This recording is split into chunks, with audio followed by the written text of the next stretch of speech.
Nos vamos a meter con Germán, casi como una licencia, después seguramente lo hablaremos en algún punto con nuestro compañero Joaquín Valenzuela, pero una licencia de viejos.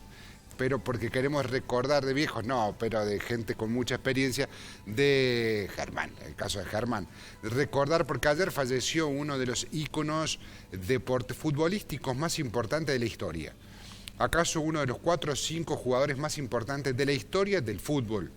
Estamos hablando de que si decimos Maradona, Pelé, Messi, Beckenbauer tiene que estar en esa lista sí o sí. Sí, tiene que estar. Hay que decir que Franz Beckenbauer, el Kaiser, el emperador de Alemania, falleció ayer a los 78 años según la crónica pelada. Ahora, ¿quién fue Beckenbauer?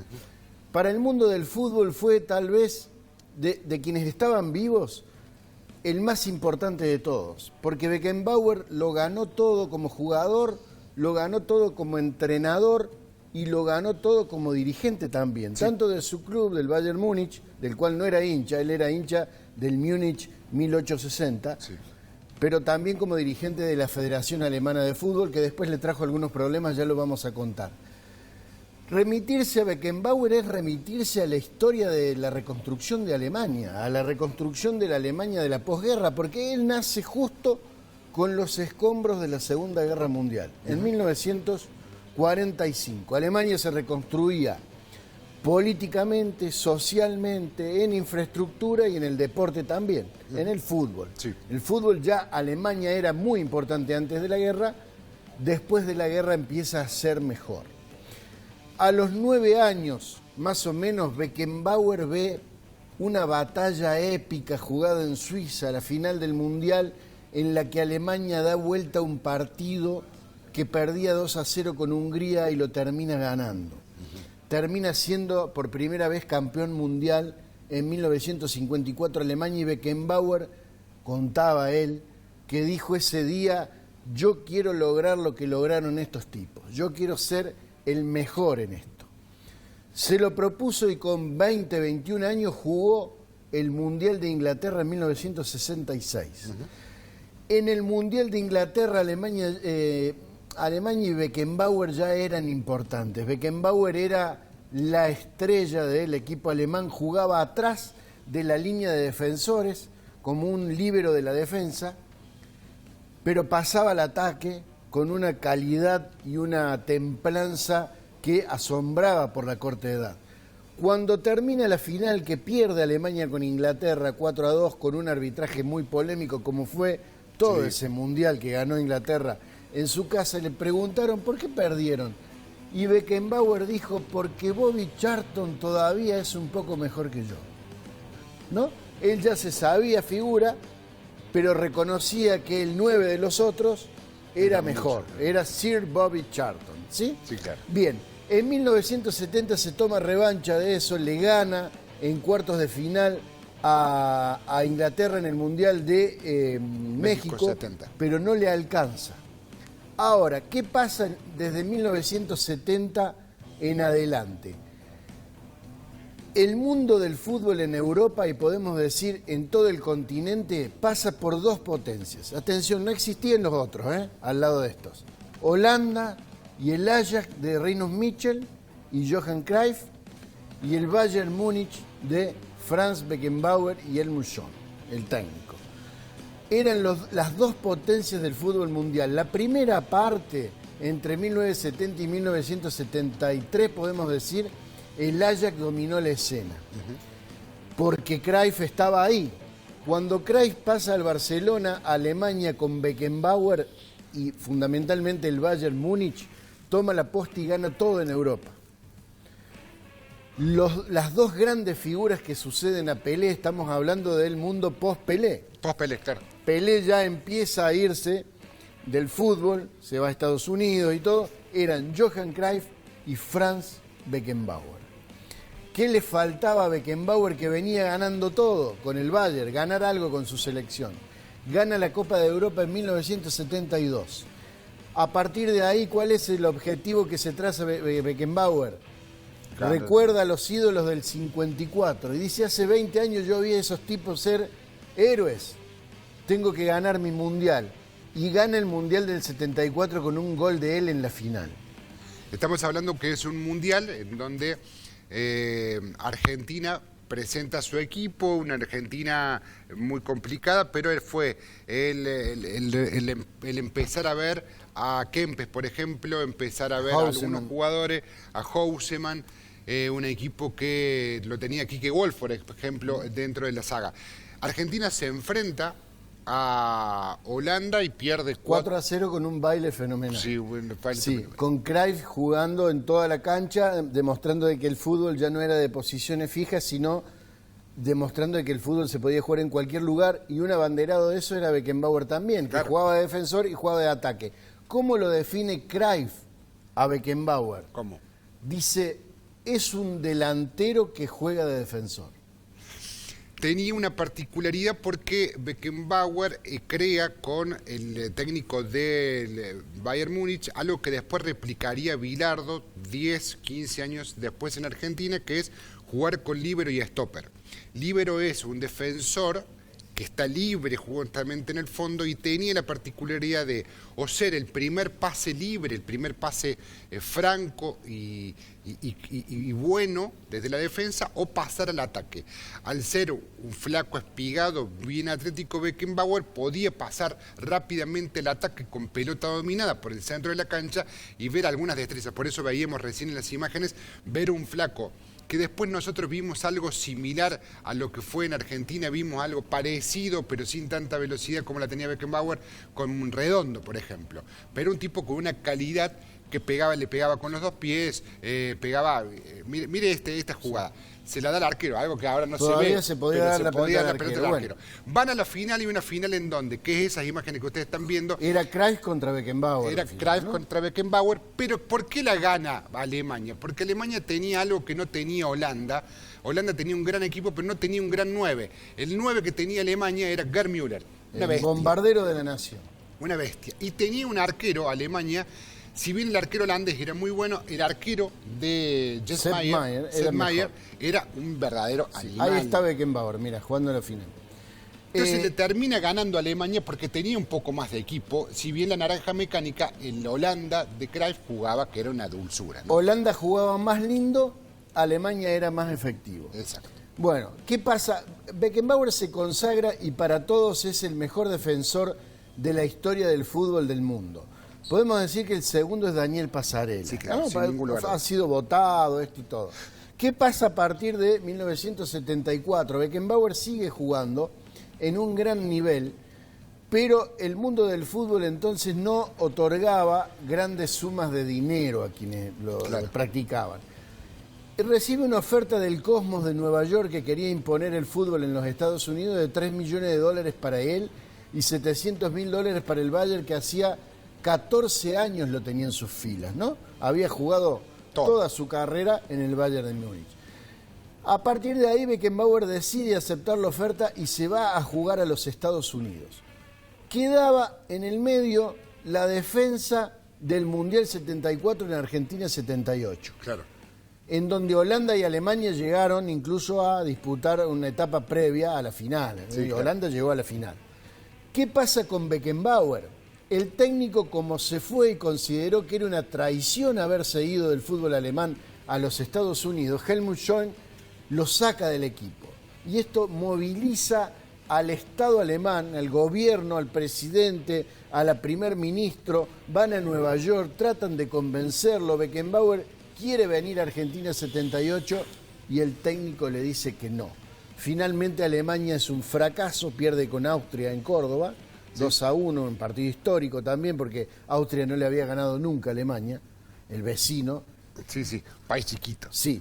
Y Beckenbauer queda jugando sus últimos años en el Cosmos de Nueva York, aunque decide volver veterano en 1982 al Hamburgo de Alemania y sale campeón. Sí. Vuelve al Cosmos y después en 1984, atención, toma la selección alemana de fútbol para volver a ponerla en los primeros planos. ¿Contra quién juega su primer partido? ¿Contra quién? Juega contra Bilardo. Bilardo prácticamente nuevo en la selección argentina, en Múnich.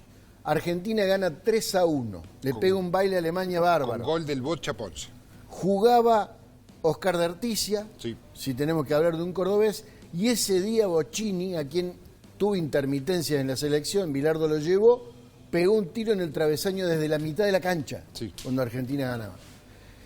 Y la historia se repite porque antes del Mundial de Alemania 74, en 1973, Argentina va de punto a Múnich a un amistoso, Alemania campeón de Europa y después campeón del Mundial 74. En el medio, en el 73, le gana 2-1 a Argentina en Múnich con un gol de Giso y otro del Beto Alonso de tiro libre. Vitrola hizo. Sí, Vitrola Lizo, el ex técnico de instituto. Bueno, toda una historia detrás de Beckenbauer en donde en 1984 lo deposita en la selección ya como entrenador. Su primer logro es llegar a la final del Mundial de México 86. Se enfrenta a Argentina, va perdiendo 2-0. Mueve un par de piezas y pone el partido 2-2. Para cualquiera estaba, ¿eh? Una genialidad de Maradona con un pase a Burruchaga, ya lo hemos visto 1000 veces, define ese mundial.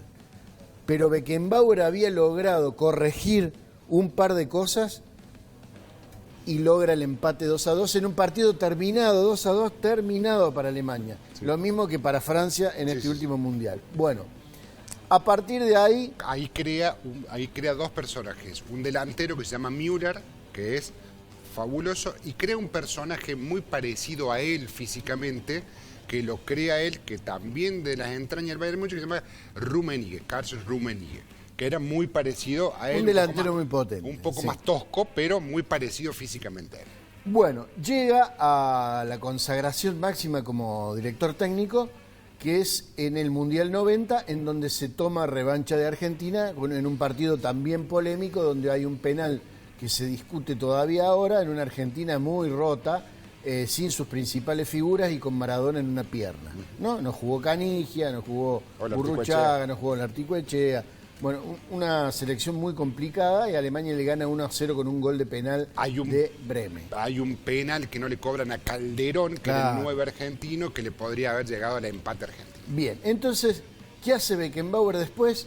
Y bueno, sigue un tiempo en Alemania, dice que Alemania va a ser invencible durante los próximos años y lo mata a Bertie Box porque le deja la selección a Box y después le va muy mal. Sí. Entonces dice, bueno, no me digas más nada de que somos invencibles, quédate en el molde. Porque en el Mundial siguiente, en el 94, que pierde cuartos o semifinal, sí. Y la final la juega Brasil-Italia con definición por penales con Roy Baggio. Y le quedaba como materia pendiente volver como entrenador al Bayern, donde vuelve a ganar Bundesliga, donde vuelve a ganar Copas de Europa. O sea, un ganador total como jugador, como técnico, hasta que llega a ser vicepresidente del Bayern de Múnich, después de ser entrenador. ¿A dónde lo lleva el Bayern de Múnich? A la cumbre también.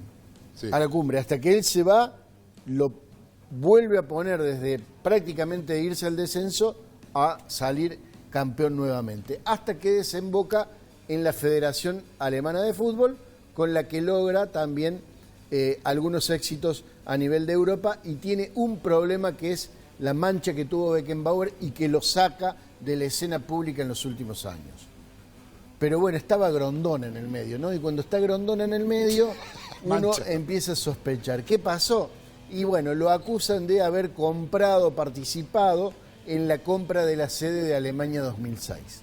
Por un desvío en sus cuentas bancarias en Suiza, investigado Beckenbauer, desaparecieron 3 millones de euros y se cree que con eso compraron algunas voluntades para que cuando la FIFA votó para que Alemania sea la sede del Mundial 2006. Pero don Julio era el que manejaba todo eso y igual como después pasa con Sudáfrica o como pasó con Qatar últimamente, siempre estaba la sospecha de que en realidad el que manejaba la cuestión era Grondona. Se recluye con mucha vergüenza, porque era un señor, en su mansión de Austria y da una sola entrevista en los últimos 20 años en la que dice que él no tenía absolutamente nada que ver con esto, con esta supuesta maniobra de la FIFA, y que él todo lo había hecho como un hombre de honor y como un hombre del fútbol. Así que tenemos que despedirlo con una sonrisa porque Beckenbauer no solo formó parte de nuestra primera infancia, sino formó parte de gran parte de la vida posterior y además es una gran gloria del fútbol que estuvo en Córdoba. ¿Estuvo en Córdoba? Epa. Estuvo en Córdoba, no vino al Mundial 78, pero algunos meses después jugó contra Belgrano en el Estadio Córdoba, un Belgrano que ni siquiera había clasificado para el Nacional, con el Cosmos, empataron 1-1, ya no estaba Pelé, ahí vemos la foto con Rubén Coletti, el 6 de Belgrano que estaba a la izquierda, recibe la plaqueta Beckenbauer, y eran estos especies de partidos show que hacía el Cosmos, en los que, lo comentamos alguna vez acá, cantó Gloria Gaynor como una figura musical, y después estuvo el partido.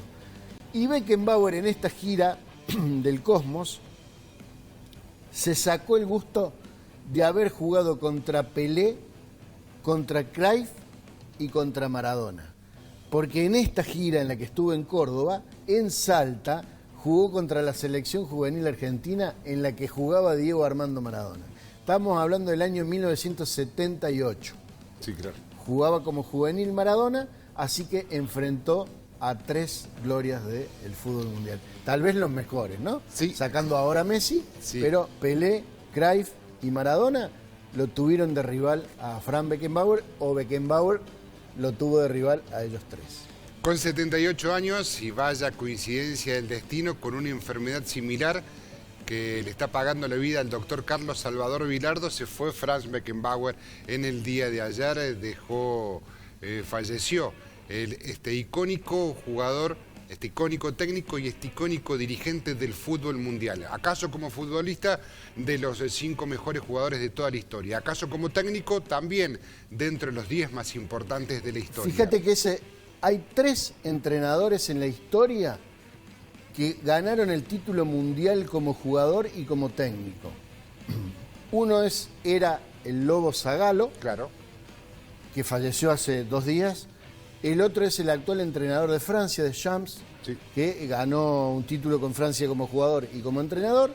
Y el otro era Franz Beckenbauer.